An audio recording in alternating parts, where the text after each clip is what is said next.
If you open the book of Ezekiel and read chapter 38 carefully, you encounter something that should immediately make you pause, because what you are reading is not merely history, and it is not simply poetry. It is a prophetic vision written roughly 26 centuries ago, yet it describes a geopolitical alignment that sounds strangely familiar to the modern world. Now think about that for a moment. Ezekiel was writing around the 6th century before Christ. The world he knew looked nothing like ours. There were no modern nations, no global news networks, no satellites watching international conflicts unfold in real time. The political map of the earth was completely different. Yet in that ancient text, Ezekiel describes a future moment when a coalition of nations will rise against Israel in what appears to be a massive confrontation in the latter days. And among the nations he lists, one name stands out in a way that should make any serious reader of Scripture lean forward. The prophet names Persia. Now today we know Persia by another name. In the 20th century, specifically in 1935, the nation historically known as Persia officially adopted the name Iran. But culturally, historically, geographically, it is the same civilization that the Bible refers to as Persia. So what we have here is something remarkable. A prophet writing 2,600 years ago names a nation that still exists today and places it within a specific future alliance surrounding Israel. That alone should challenge the casual assumption that the Bible is simply a collection of ancient moral stories, because this is something else entirely. This is predictive in nature. But before we jump to conclusions, it's important to approach this carefully and thoughtfully. One of the mistakes people make when reading prophecy is rushing too quickly towards sensational interpretations. But if we slow down and analyze the structure of the text, something far more compelling emerges. Ezekiel describes a coalition of nations led by a mysterious figure called Gog. These nations gather with a specific intention to move against Israel. And what's fascinating is that the list of nations includes regions that scholars have historically connected with areas that correspond to modern territories around the Middle East and beyond. Persia is among them. Now, the interesting psychological question here is why that matters so deeply to people today, and the answer is actually quite profound. Human beings are pattern-recognizing creatures. We are constantly searching for meaning in the events unfolding around us. When an ancient document describes patterns that appear to echo the movements of modern history, it naturally captures our attention. But the significance is not merely political. The deeper question is theological. Because Ezekiel does not present this prophecy as a random geopolitical prediction, he frames it within a much larger narrative about God revealing His sovereignty over history itself. In other words, the point is not simply that nations will rise and fall. Nations have always done that. Empires come and go throughout history. That's nothing new. What Ezekiel suggests is something far more radical. He suggests that history itself is moving toward moments that God already understands and has already spoken about long before they occur. That idea can be unsettling for people who prefer to think of history as chaotic and meaningless. But if the biblical worldview is correct, history is not random at all. It has direction. It has purpose, and sometimes that purpose becomes visible through prophecy. Now imagine the position Ezekiel was in when he wrote this. Israel was in exile, the nation had been conquered, the temple had been destroyed. From a purely political perspective, Israel looked finished. It looked like another small nation, swallowed by larger empires. Yet in that moment of national collapse, Ezekiel speaks about a distant future in which Israel exists again and becomes the focal point of global conflict. That is astonishing when you think about it carefully. Because for centuries after Ezekiel, Israel did not exist as an independent nation.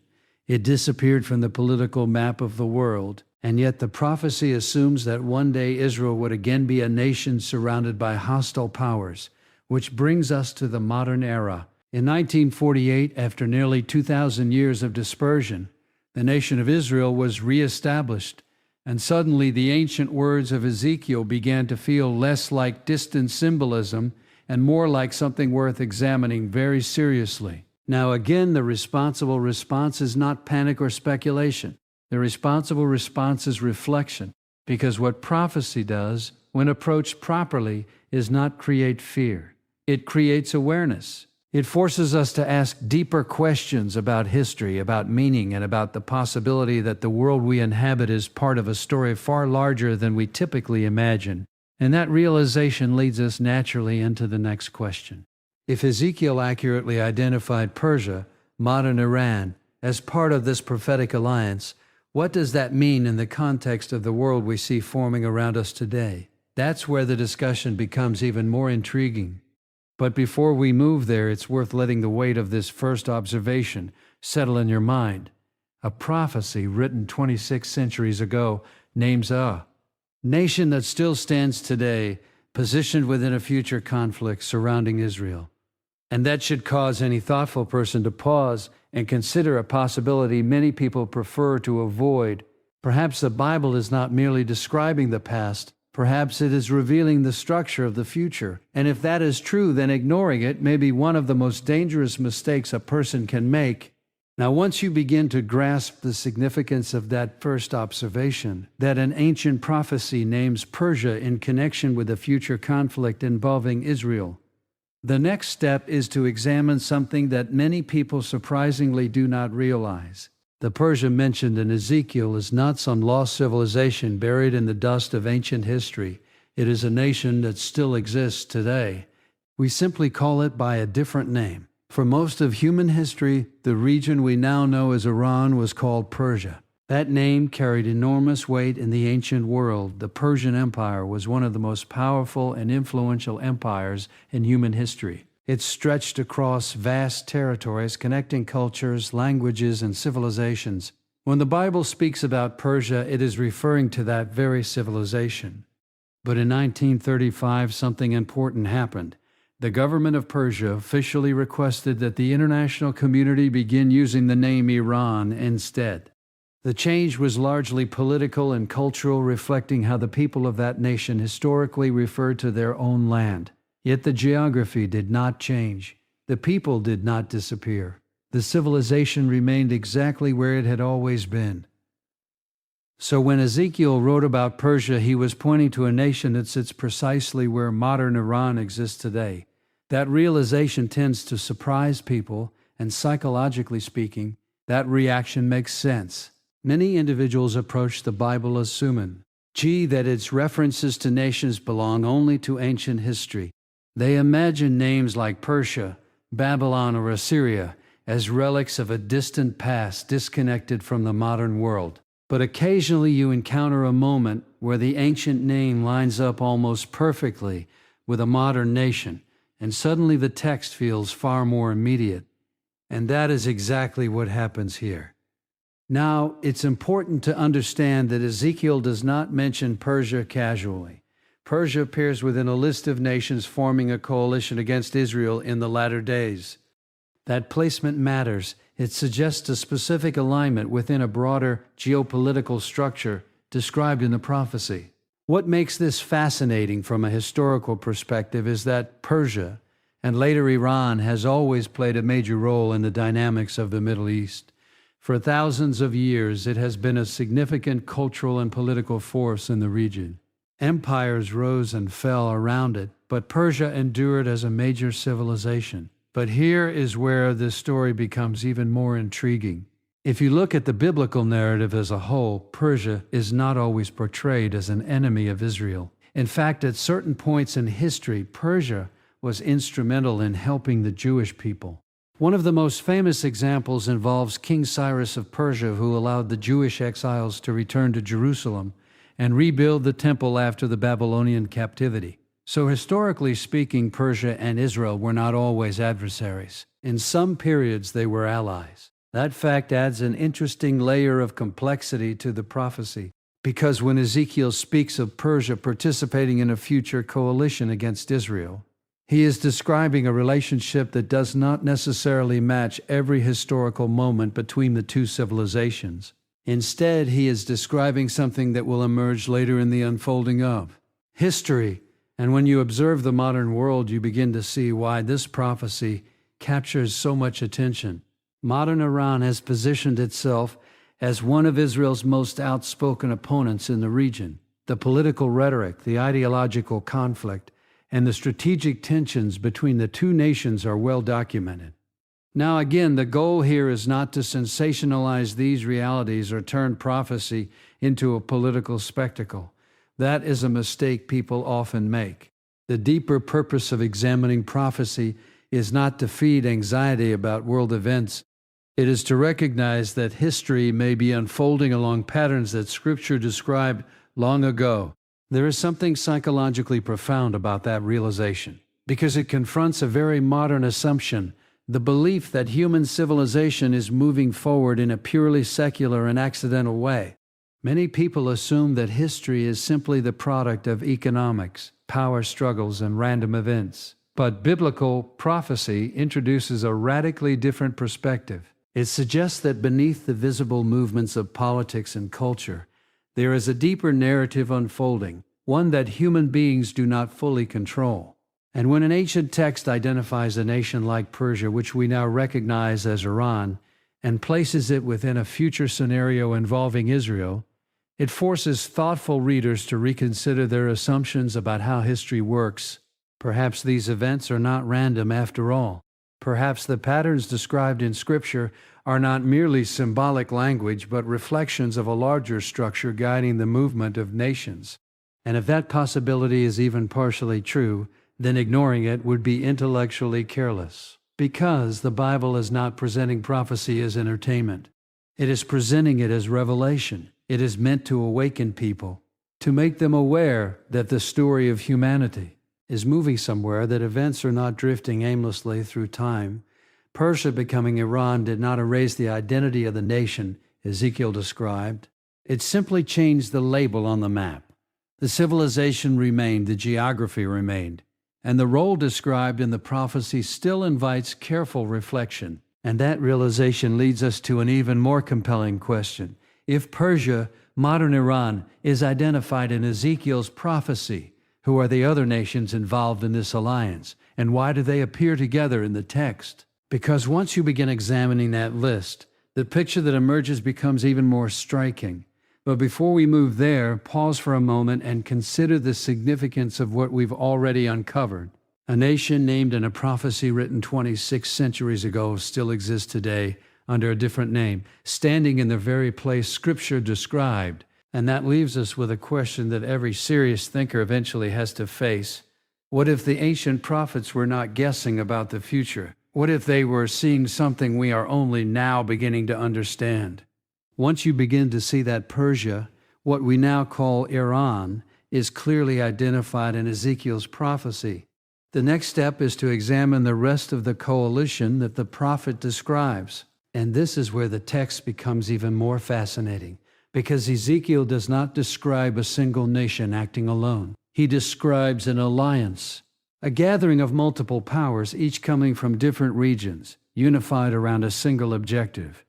Now that in itself is worth thinking about carefully, because alliances between nations are rarely simple. Nations have different cultures, different interests, different histories. They don't naturally move together unless there is something strong enough to unite them. Sometimes that unifying force is economic interest, cess. Times it's political ideology. Sometimes it's a shared enemy. And in Ezekiel's vision, that shared focus is Israel. The prophecy describes a leader called Gog who gathers a number of nations into what appears to be a coordinated movement. Among those listed are Persia, Cush, and Put.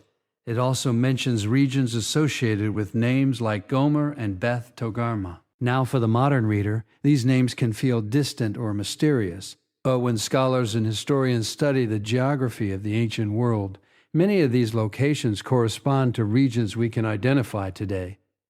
Persia, as we've already discussed, corresponds to modern Iran. Cush is widely associated with regions south of Egypt, often connected with areas of modern Sudan or Ethiopia. Put is typically linked with regions in North Africa, often associated with Libya. Gomer and Togarmah are commonly connected to areas around modern Turkey and parts of Central Asia. Now notice what that means for a moment. The nations described by Ezekiel form a broad arc around Israel, stretching from the north, the east, and the south. It's not a random collection of territories. It is a geographic ring of nations surrounding a very small piece of land. And that observation raises an interesting psychological question. Why would Israel occupy such a central place in prophetic literature? Because if you look at the map objectively, Israel is tiny. It's a narrow strip of land along the eastern Mediterranean. From a purely geographic standpoint, there are far larger and more resource-rich territories in the world. Yet, historically and even today, this small nation commands an extraordinary amount of global attention. The Bible suggests that this is not accidental. According to Scripture, Israel occupies a unique position in the unfolding story of redemption. It is the nation through which much of the biblical narrative unfolds, the place where many of the central events of the Bible occurred, and the location where the life of Jesus took place. So in the biblical worldview, Israel is not just another nation. It is symbolically and spiritually central to the larger narrative of humanity's relationship with God. And that is why Ezekiel's prophecy frames the gathering of these nations in such dramatic terms. It is not merely describing a military alliance.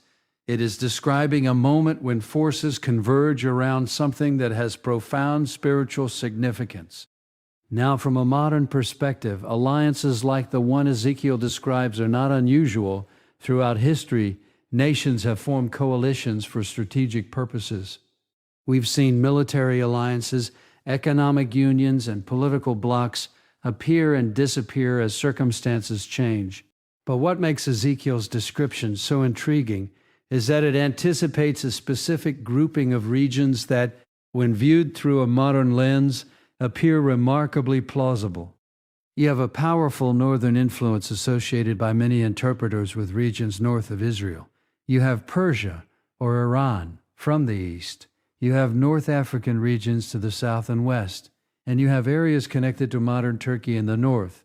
That combination creates a kind of strategic ring. Now again, the responsible way to approach this is not to jump immediately into dramatic conclusions. The purpose of prophecy is not to encourage speculation about tomorrow's headlines. Its purpose is to cultivate awareness. Prophecy invites us to recognize patterns. Human beings often live as though history has no structure. We assume events are disconnected, chaotic, purely the product of human ambition or conflict, but the biblical narrative suggests something very different, that history unfolds within a framework that God already understands. When Ezekiel lists these nations together, he is describing a configuration that may develop gradually over time. Alliances do not appear overnight. Alliances do not appear overnight. They form slowly through shifting relationships, shared interests, and evolving geopolitical realities. And that is precisely what makes prophecy so intellectually intriguing. It doesn't always predict the exact timing of events. What it often reveals instead is the structure, the shape of something that will eventually emerge. Think of it almost like a blueprint. When you look at a blueprint, you don't see the finished building immediately. What you see is the design, the outline, the arrangement of pieces that will eventually form something visible. Ezekiel's prophecy functions in a similar way. It sketches the outline of a future alignment of nations, and as history unfolds, thoughtful observers begin to notice moments where the pieces of that outline seem to move closer to the shape described in the text. That realization should not produce panic, but it should produce attentiveness, because prophecy was never meant to make people fearful. It was meant to make them awake. It reminds us that the world we inhabit is not drifting aimlessly. Events unfold within a larger narrative, one that Scripture has been describing for thousands of years. And when an ancient prophet lists nations that still exist today, nations that form a ring around Israel, it invites us to take the biblical narrative far more seriously than many people are comfortable doing. Because once you see the pattern, you can't easily unsee it. And that leads us to an even more surprising realization about the relationship between one of those nations, modern Iran, and Israel itself. Because if you go back not very far in history, the relationship between those two countries looked completely different from what we see today, which raises a question that becomes impossible to ignore. How did a nation that was once friendly with Israel become one of its most vocal opponents? And understanding that transformation is essential if we want to grasp how the pieces of this prophetic picture may be moving into place. But before we explore that shift, consider the pattern Ezekiel described: a ring of nations gathering around a small piece of land that the Bible claims holds immense spiritual significance.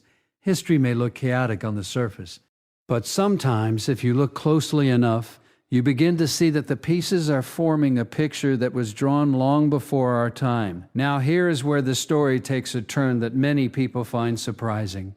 Because if you look at the relationship between Iran and Israel today, the hostility seems obvious and deeply entrenched. The political rhetoric is intense, the ideological conflict is well known, and the tension between the two nations dominates much of the conversation about the Middle East. But what most people do not realize is that this relationship did not always look that way. In fact, if you step back just a few decades, the historical picture is remarkably different. Before 1979, Iran was not one of Israel's enemies. Quite the opposite in many ways.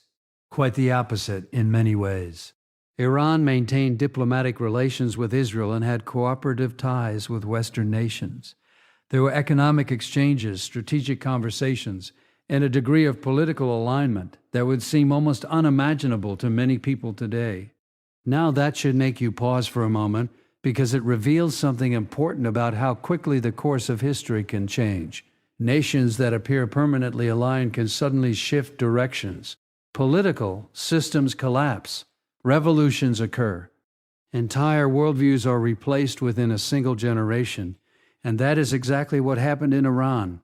In 1979, the Iranian Revolution fundamentally transformed the country. The monarchy that had ruled under the Shah was overthrown, and a new Islamic government took control of the nation.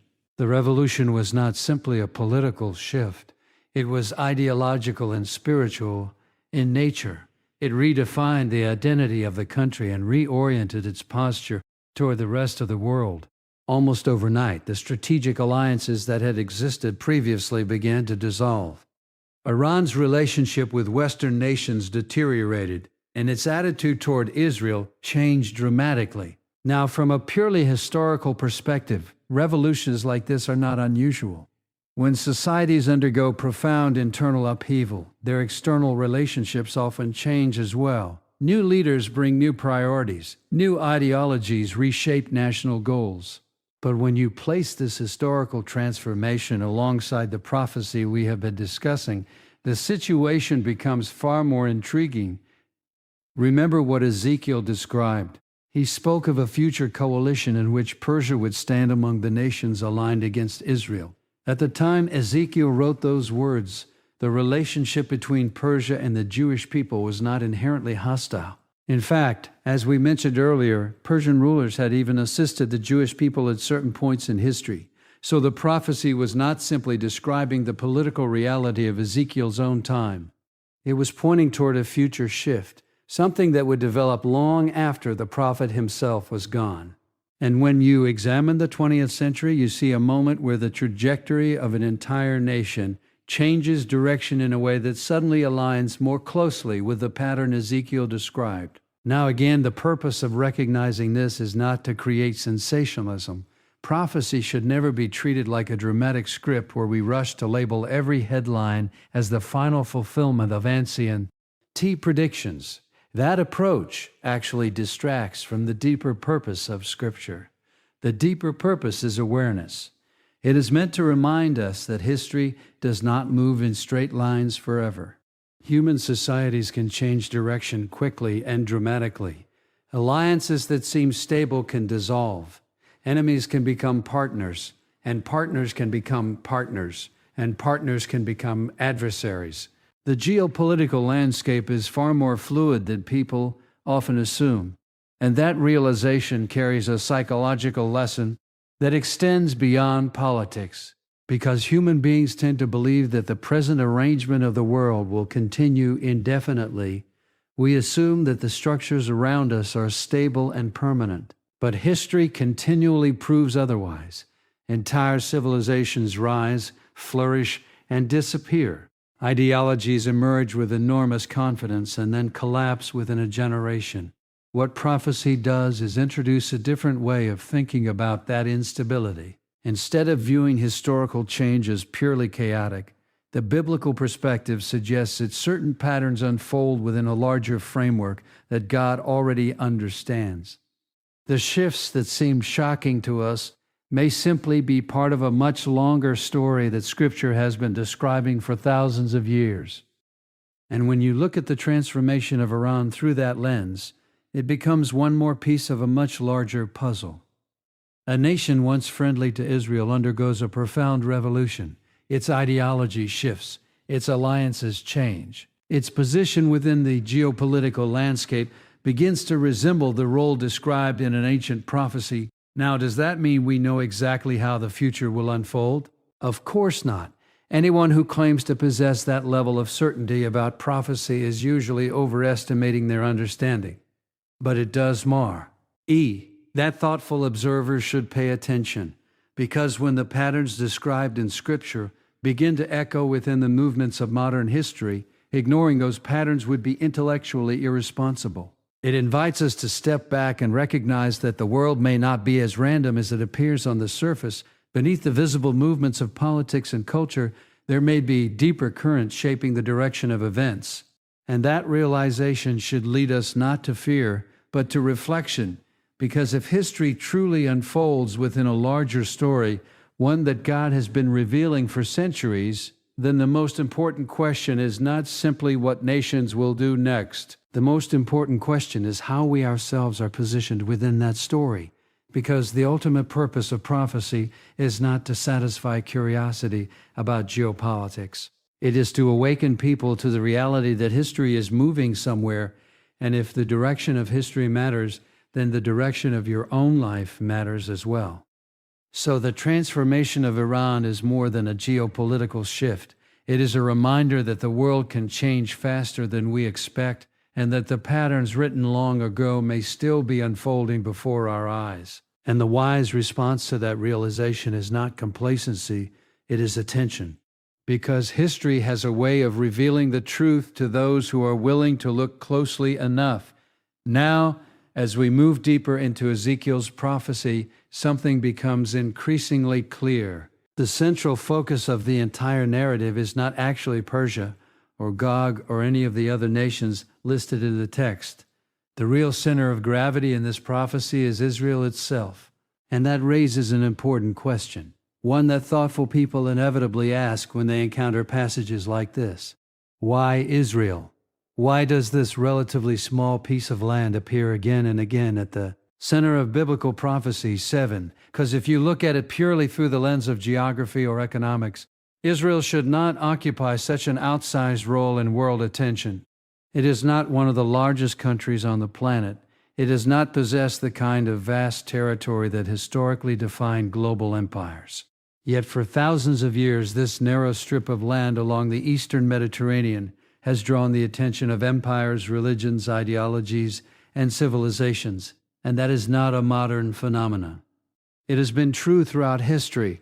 Empires have marched across that land for millennia. The Egyptians fought over it. The Assyrians conquered it. The Babylonians destroyed it. The Persians ruled it. The Greeks occupied it. The Romans dominated it. Later came the Crusaders, the Ottomans, and eventually the geopolitical struggles of the modern era. Again and again, the same small region appears at the crossroads of history. Now, the biblical explanation for this is not primarily political. According to Scripture, Israel occupies a unique position within the story of God's interaction with humanity. It is the nation through which the biblical narrative unfolds in a very concentrated way. It is where the patriarchs lived. It is where the prophets spoke. It is where the temple stood. It is where the temple stood. And perhaps most significantly, it is where Jesus of Nazareth lived, taught, died, and rose again according to the Christian faith. So from a biblical perspective, Israel is not just a nation among many. It functions symbolically as a focal point in the larger drama of redemption. And that symbolic role helps explain why Ezekiel frames the gathering of nations around Israel in such dramatic language. The prophecy describes a moment when multiple powers converge against this land. It appears to be a massive and overwhelming threat. The coalition of nations seems formidable. From a purely human standpoint, the situation looks hopeless. But then something unexpected happens in the narrative. God intervenes. Ezekiel makes it very clear that the ultimate outcome of this conflict is not determined by military strength or political strategy. Instead, the prophecy portrays God himself stepping into the situation in a way that leaves no ambiguity about who holds ultimate authority over history, and that is the theological heart of the passage. The point is not merely that nations gather against Israel. Nations have always done that. The deeper message is that even when the forces of the world appear overwhelming, the final outcome does not belong to human power. It belongs to God. Now that idea carries profound philosophical implications, because one of the defining characteristics of modern culture is the belief that human beings are ultimately in control of their own destiny. We tend to assume that history is shaped entirely by human intelligence, political calculation, and technological advancement, but the biblical worldview challenges that assumption. Scripture consistently presents a picture of history where human beings play significant roles, but they are not the ultimate authors of the story. Nations rise and fall, leaders make decisions, wars occur, alliances form, but behind those visible movements is a deeper sovereignty guiding the direction of events. Ezekiel's prophecy illustrates that perspective in a very vivid way. The coalition of nations believes it is acting according to its own ambitions and strategies. Yet the text suggests that something larger is unfolding, something that ultimately reveals God's authority over the nations of the earth. Now, psychologically, this is a difficult idea for many people to accept. Human beings naturally prefer to believe that they are in control. The idea that history is guided by a div in framework challenges our sense of autonomy, but there is also something deeply reassuring about it. Because if history truly were nothing more than a chaotic collision of competing interests, then the future would ultimately be unpredictable and meaningless. Power would belong permanently to whoever happened to dominate at a given moment. But the biblical narrative insists that power is temporary for every nation and every empire. Only God remains sovereign over the long arc of history. And that truth reframes the way we understand events like the prophecy in Ezekiel 38. The gathering of nations around Israel is not simply a geopolitical crisis. It is part of a larger revelation meant to demonstrate something about the nature of God's authority. According to the prophecy, when the moment comes, the world will see clearly that history is not ultimately controlled by human ambition. It is governed by a higher power. Now that realization should produce a very specific response in thoughtful people, not fear. Not speculation, but humility. Because if God truly stands above the rise and fall of nations, then the most important question is not which political system will prevail or which alliance will dominate the next century. The most important question is whether we are aligned with the truth that governs the entire story. Ezekiel's prophecy reminds us that the center of history is not found in military strength or political influence. It is found in the purposes of God unfolding through time. Israel stands at the center of this prophecy not because of its size, but because of its role in that larger purpose.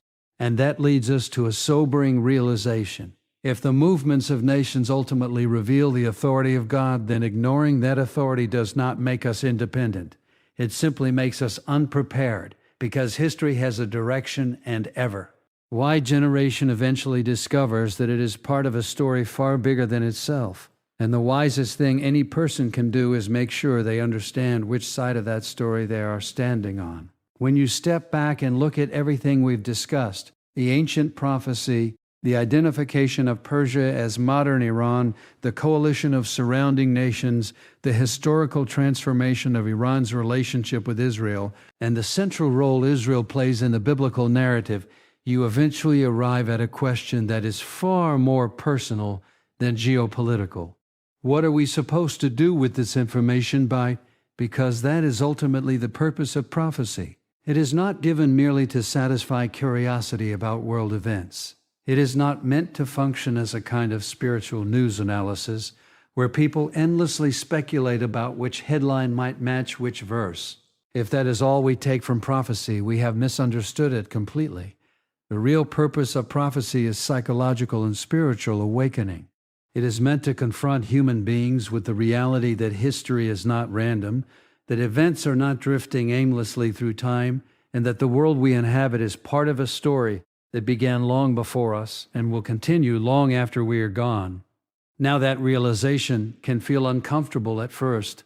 Modern culture has spent a great deal of energy convincing people that they exist in a purely material universe, one governed entirely by human choices and physical processes. In that worldview, history is nothing more than the accumulation of political decisions, economic forces, and technological developments.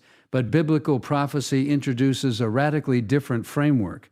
It suggests that behind the visible movements of history there is a deeper narrative unfolding, one that reveals something about the character, authority, and purposes of God. And once you begin to consider that possibility seriously, it inevitably changes the way you see your own life. Because if history has direction, then your life also has direction.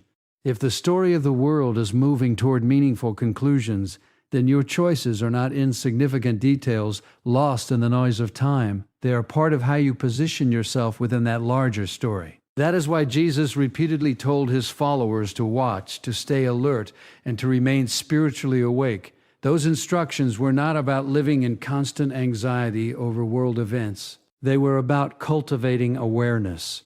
Most people move through life in a kind of psychological autopilot. They focus on immediate concerns, career pressures, financial responsibilities, daily routines, and rarely step back to ask deeper questions about meaning, purpose, or the long-term trajectory of history. Prophecy interrupts that complacency. Fosse interrupts that complacency. It forces us to recognize that the world may be moving toward moments of profound significance, moments that reveal truths about God and humanity that cannot be ignored. But here is the crucial point. Prophecy is not meant to produce fear. Fear paralyzes people. Fear causes them to retreat into speculation, conspiracy, or despair. None of those responses are healthy or productive. The proper response to prophecy is preparation, and preparation begins internally. It begins with examining the condition of your own life.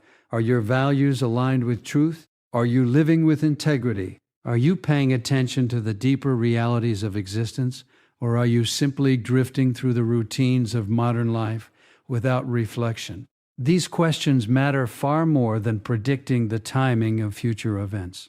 Because history has repeatedly shown that people who are spiritually and morally prepared can navigate times of uncertainty with clarity and strength. But those who ignore deeper truths often find themselves overwhelmed when the world shifts in unexpected ways. The message of Ezekiel's prophecy, and really the message of biblical prophecy in general, is that human history ultimately reveals the authority of God. Nations may believe they are acting purely according to their own ambitions, but the biblical narrative suggests that something larger is unfolding behind the scenes. And if that is true, then wisdom requires humility. It requires recognizing that we do not stand above history as detached observers. We are participants in it. Our lives intersect with events that shape the world in ways we often do not fully understand. So the question prophecy places before us is not merely, what will happen next in the Middle East? The real question is far more personal. Are you paying attention to the deeper meaning of the moment you are living in? Because the world is constantly offering distractions that pull our attention away from the things that matter most.